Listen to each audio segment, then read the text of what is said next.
Salam damai sejahtera untuk Bapak, Ibu, dan Saudara dimanapun berada. Kiranya kita diberikan kekuatan dan pertolongan dalam beraktivitas sepanjang hari ini. Kita tetap semangat dan tetap menjaga kesehatan kita. Sebelum kita melanjutkan pembahasan dari pengajaran Katekismus Heidelberg, baiklah kita berdoa memohon kekuatan dan hikmat dari Allah. Mari kita berdoa. Bapa di dalam kerajaan surga, Bapa yang kami kenal di dalam nama Tuhan Yesus Kristus, kiranya Engkau menolong kami dan menyertai kami sepanjang hari ini. Kami sungguh bersyukur atas segala kebaikan dan kemurahan hati-Mu. Kami sungguh bersyukur untuk kebenaran-kebenaran-Mu yang Engkau nyatakan sepanjang hidup kami. Ya Roh Kudus, berilah kepada kami hikmat dan penyertaan-Mu. Terlebih khusus pengertian dan pencerahan dari diri-Mu untuk kami mengerti kebenaran-Mu. Untuk kami dapat dengan kekuatan dari Roh-Mu melakukan kehendak-Mu dan kebenaran-Mu itu. Ya Tuhan Yesus, kiranya penuhilah hati kami dengan damai-Mu, supaya kami boleh menaklukkan seluruh kehidupan kami, pikiran kami dan kehendak kami, bahkan afeksi kami kepadamu. Ya Bapa, inilah doa dan permohonan kami. Dengarkanlah, di dalam nama-Mu Tuhan Yesus kami berdoa dan bersyukur. Amin.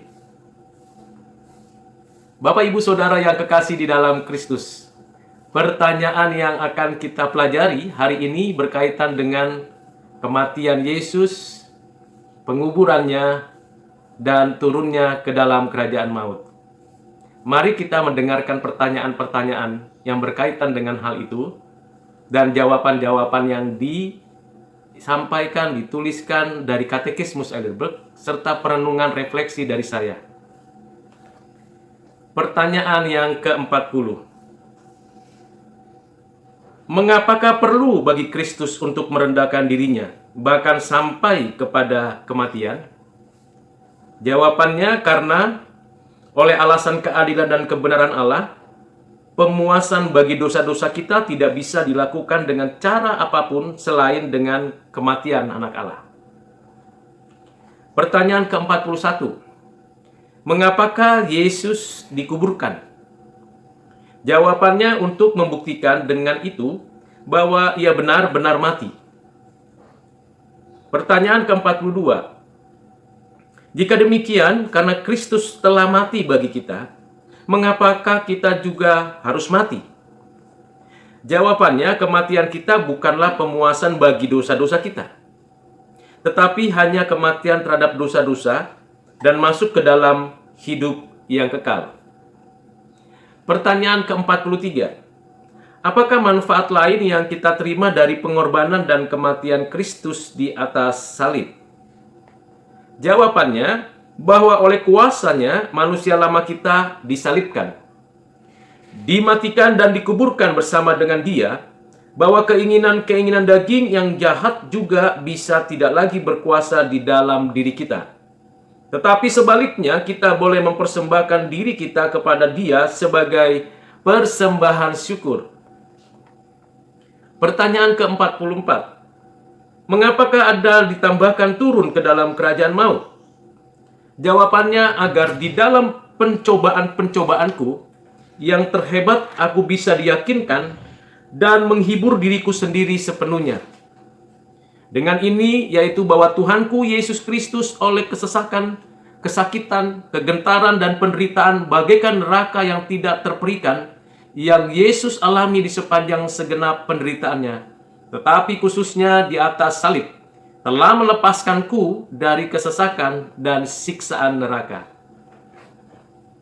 Mari kita mengulasnya satu bagian demi satu bagian, hal-hal yang penting, agar dapat kita refleksikan di dalam kehidupan kita saat ini.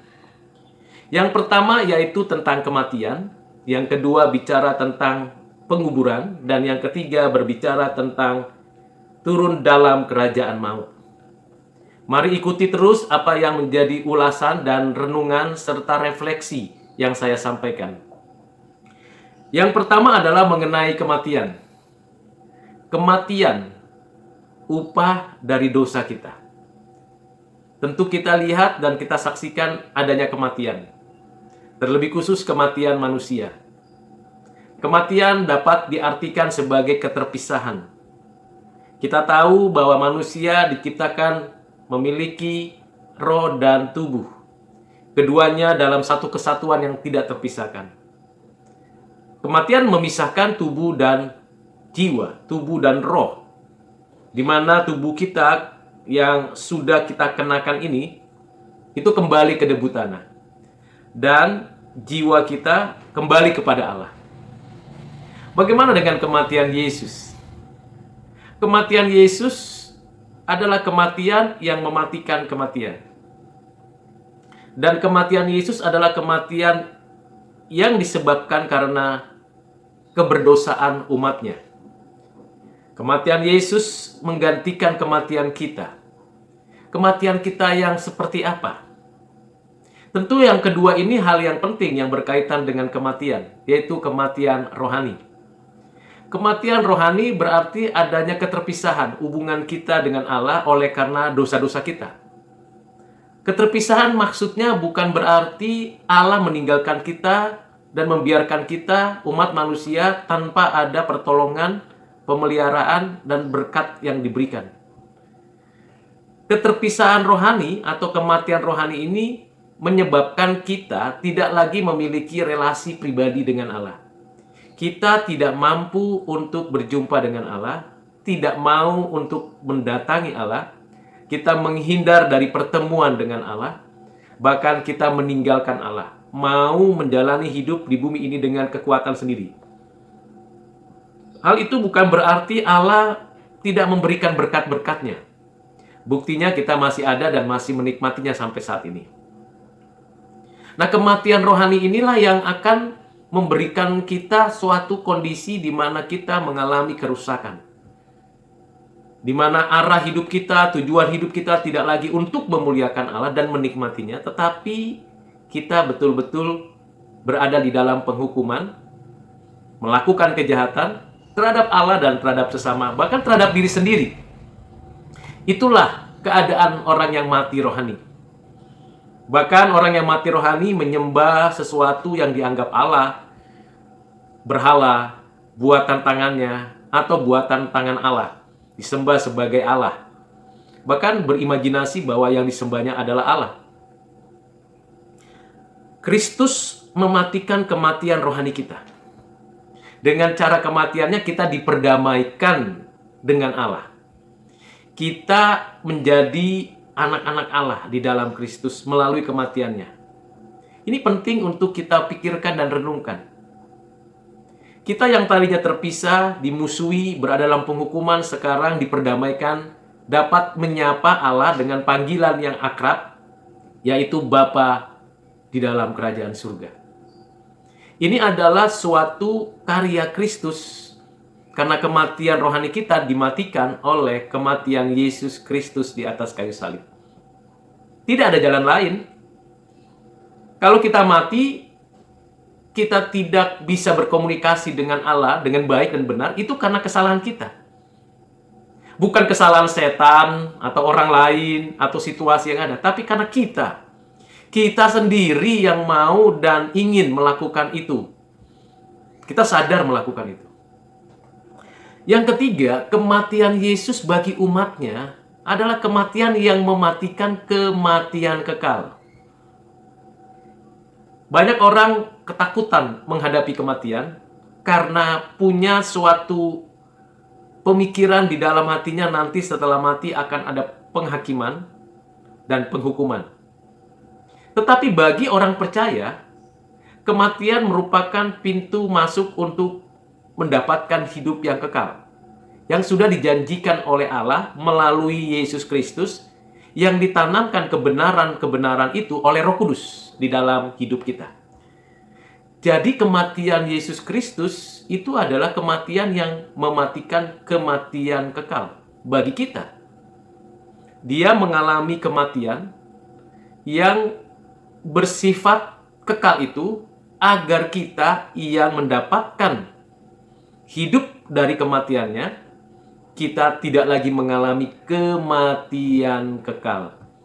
Artinya pada waktunya, pada hari kebangkitan, waktu Tuhan datang kedua kali, Ia memberikan kepada kita hidup kekal, hidup selama-lamanya di hadapan Allah tanpa keterpisahan lagi.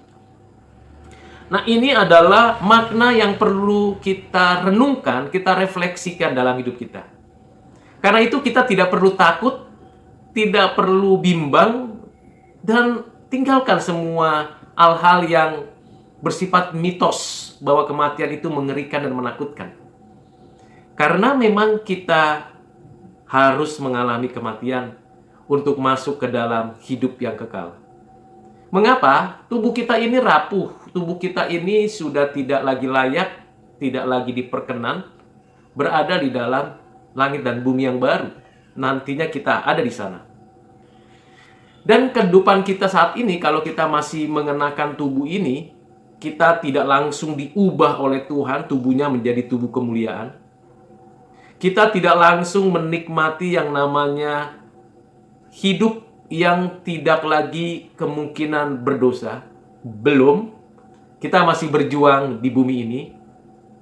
Dan kalau kita masih diberi kesempatan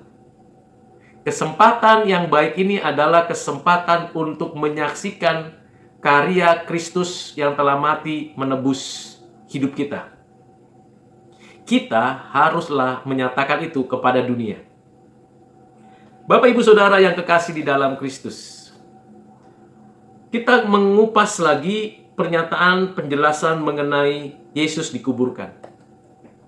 Ada orang yang mengatakan kematian Yesus itu palsu, bohong, tidak benar.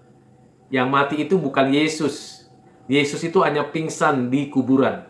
Yesus itu tidak sungguh-sungguh mati. Jawaban saya adalah jawaban yang sangat apa yang dijelaskan dalam Alkitab. Bahwa Yesus sungguh-sungguh mati. Matinya bukan setelah diturunkan dari salib, tapi matinya di atas kayu salib menyerahkan nyawanya. Dan pembuktiannya sederhana saja, yaitu dia dikuburkan. Dikuburkan walaupun bukan kuburan daripada keluarga Yusuf Maria, tetapi ada orang-orang yang masih diberikan hati nurani dan suatu kesaksian dalam hidupnya, mereka menguburkan Yesus. Dan hal yang menarik, Yesus dikuburkan di satu tempat penguburan, lalu kemudian ditutup kuburan itu dengan batu. Kuburan itu belum pernah dipakai oleh siapapun. Dan yang menarik apanya? Karena kuburan itu ternyata dijaga. Dijaga oleh tentara Romawi dan pasukan atau tentara dari imam besar. Ini hal yang menarik. Mengapa? Coba pikirkan dan renungkan. Kalau ada orang yang besar, orang yang memiliki posisi dan kekuatan, dikubur lalu dijaga oleh pasukan tentara. Yesus Kristus dikuburkan. Siapa Yesus Kristus? Kalau melihat kisah yang terjadi, tentu orang-orang Israel, orang-orang Yahudi tahu bahwa Yesus Kristus itu bukan pejabat dari kerajaan Romawi, bukan salah satu imam besar atau dia keturunan imam besar, bukan juga orang-orang yang memiliki karakter kekuatan untuk menggalang massa yang begitu hebat. Dia dianggap hanya manusia biasa yang memiliki murid 12 saja, dan dia memang telah melakukan pelayanan yang luar biasa, menyampaikan pengajaran tentang kerajaan Allah, menjalankan hidup sesuai dengan hukum Tuhan, dan melayani dengan penuh kekuatan dari rohnya. Dan kita bersyukur pernyataan bahwa Yesus dikuburkan dijaga. Berarti betul-betul ada fakta. Jadi kalau ada isu atau ada masalah atau ada orang-orang yang menggosipkan mitos bahwa Yesus tidak mati, Yesus pingsan, Yesus digantikan di atas kayu salib, semua cerita dan berita itu, sekalipun itu kelihatannya benar, itu adalah bohong, itu adalah kepalsuan, itu adalah tipu daya setan. Dan faktanya Yesus memang dikuburkan. 3 hari ada di kuburan. Dan ini sesuatu yang tidak bisa disangkal oleh siapapun. Yesus memang dikuburkan. Penguburan. Nah, kalau kita refleksikan dengan diri kita, ada kekasih hati kita, entah orang tua, entah anak, entah keluarga, entah kerabat, entah teman, entah kolega kita yang dipanggil Tuhan meninggal dunia di kuburan. Siapa yang mau menjaga 24 jam, 3 hari di kuburan dalam satu pasukan tentara? Silakan diperiksa, silakan diselidiki. Mengapa kuburan Yesus itu dijaga? Karena mereka menganggap nanti mayatnya dicuri. Apa pentingnya mayat Yesus? Sehingga harus ketakutan mereka mencurinya. Mungkin ada mitos kalau mayat itu dicuri, kemudian ada cerita-cerita yang mengatakan bahwa Yesus itu punya kekuatan, lalu bisa bangkit. Jadi ketakutan itu bisa jadi muncul. Tapi juga ada yang berani berkata bahwa Yesus itu pernah bercerita, pernah menyampaikan bahwa dia pada hari ketiga bangkit. Jadi ketakutan mereka. Entah apapun di dalam benak orang-orang yang menjaga Yesus, itu tidak pernah kita alami. Kita kan tidak pernah menjaga kuburan yang meninggal dengan suatu kecemasan bahwa nanti kuburan itu akan digali dan akan kita lihat ada orang yang mau mencurinya. Tidak demikian. Kuburan tempat membuktikan bahwa sampai di sini sejarah orang tersebut. Dan membuktikan bahwa manusia memang akhirnya mengalami kematian. Sekalipun memang ada yang kita tahu dalam Alkitab bahwa ada yang tidak dikuburkan karena langsung diubahkan kembali kepada Tuhan. Henokh, Nabi Elia. Yang pasti penguburan membuktikan bahwa itu membuktikan adanya kematian. Adanya kematian. Kita bisa datang ke kuburan hanya untuk mengenang orang yang meninggal ini di masa lalu. Dan kenangan itu tersimpan di dalam hati. Bisa jadi kita berduka, bisa jadi kita masih sedih, masih merasa kehadiran orang yang meninggal ini di dalam memori kita. Mengapa Yesus dikuburkan? Tentu membuktikan bahwa ia sudah mati. Betul-betul mati. Terpisahnya tubuh dari rohnya. Terpisahnya satu hubungan. Sebenarnya kapan membuktikan bahwa seseorang itu meninggal?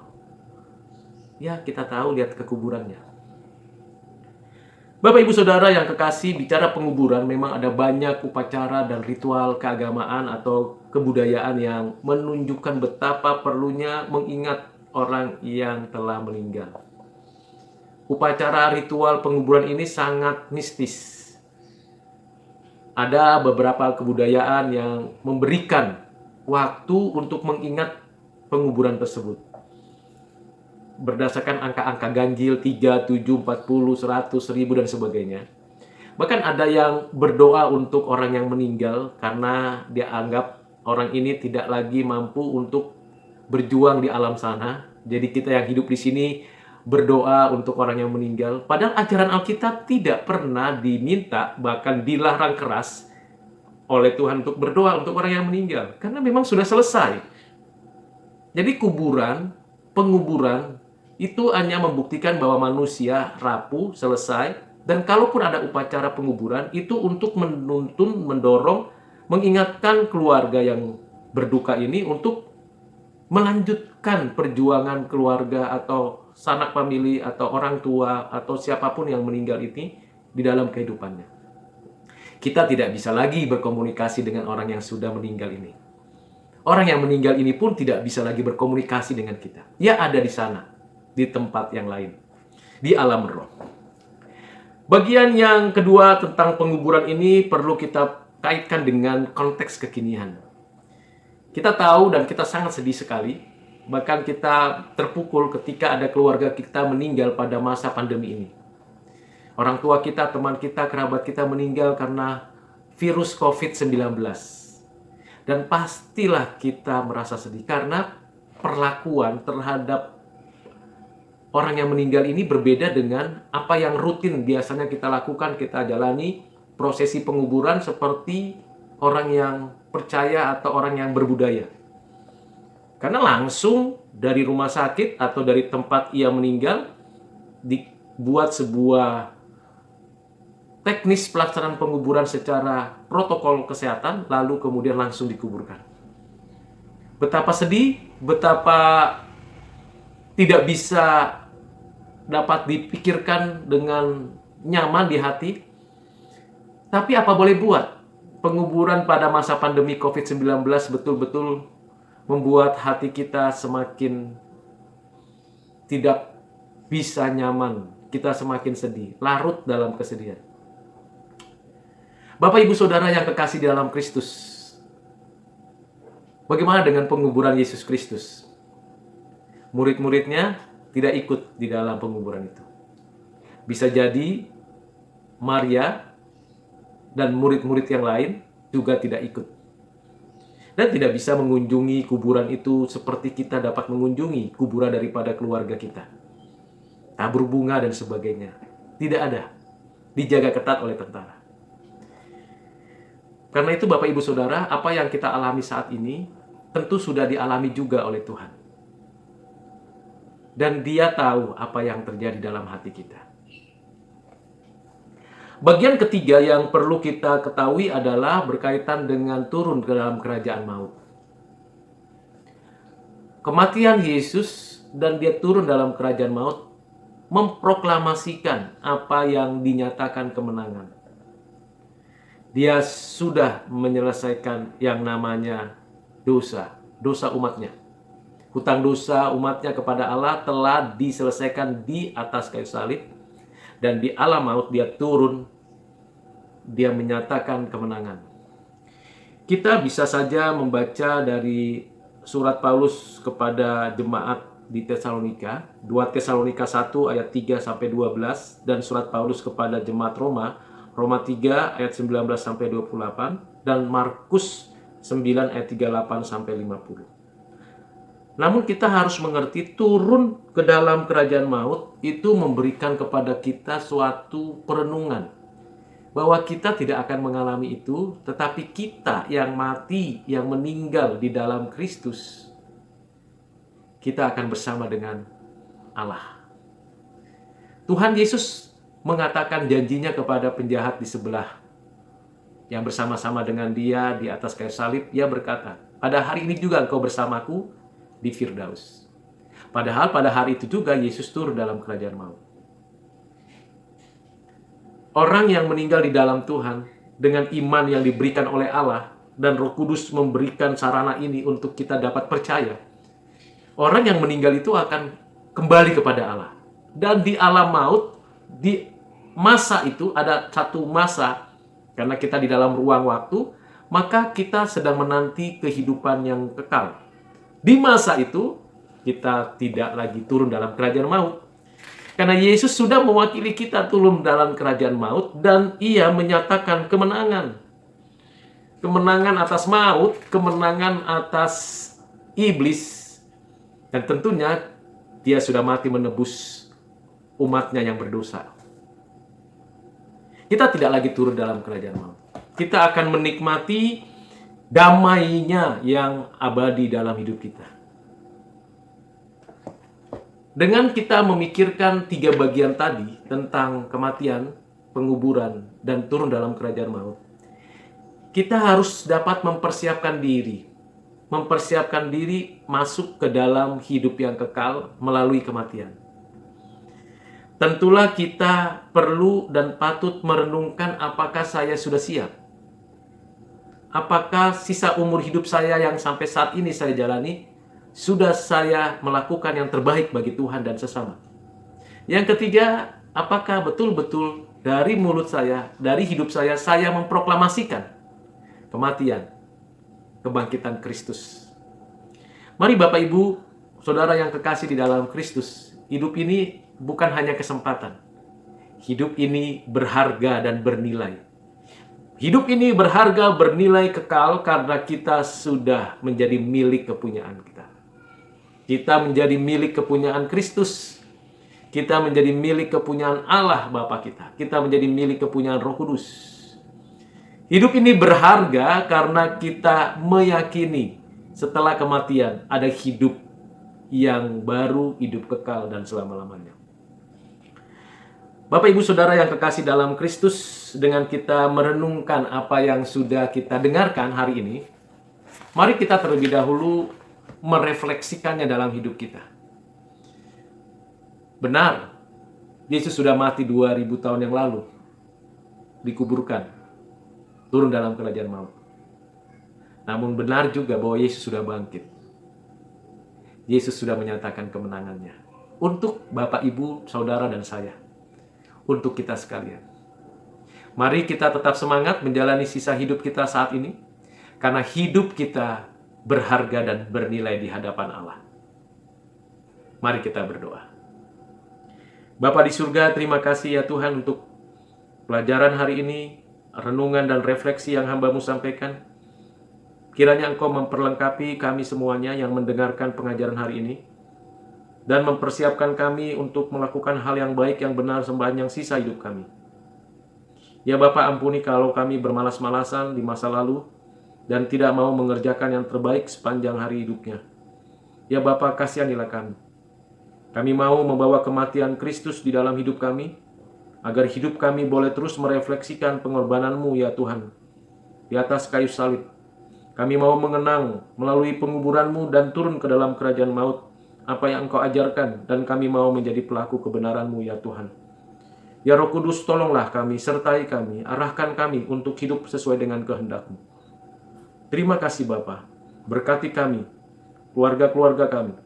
Siapapun ya Tuhan di antara kami yang mendengarkan video ini, yang sedang mengalami kedukaan, yang sedang mengalami kesusahan, yang mengalami pergumulan karena pandemi, karena meninggalnya saudara-saudara kami, mendahului kami, kiranya Roh Kudus menghibur setiap keluarga yang berduka, dan kiranya Roh Kudus menguatkan dan meneguhkan iman kami, agar kami juga tetap bergantung bersandar kepadamu. Terima kasih ya Bapa, terpujilah Tuhan. Dengarkanlah doa kami ya Bapa, di dalam nama-Mu Tuhan Yesus kami berdoa dan mengucap syukur. Amin.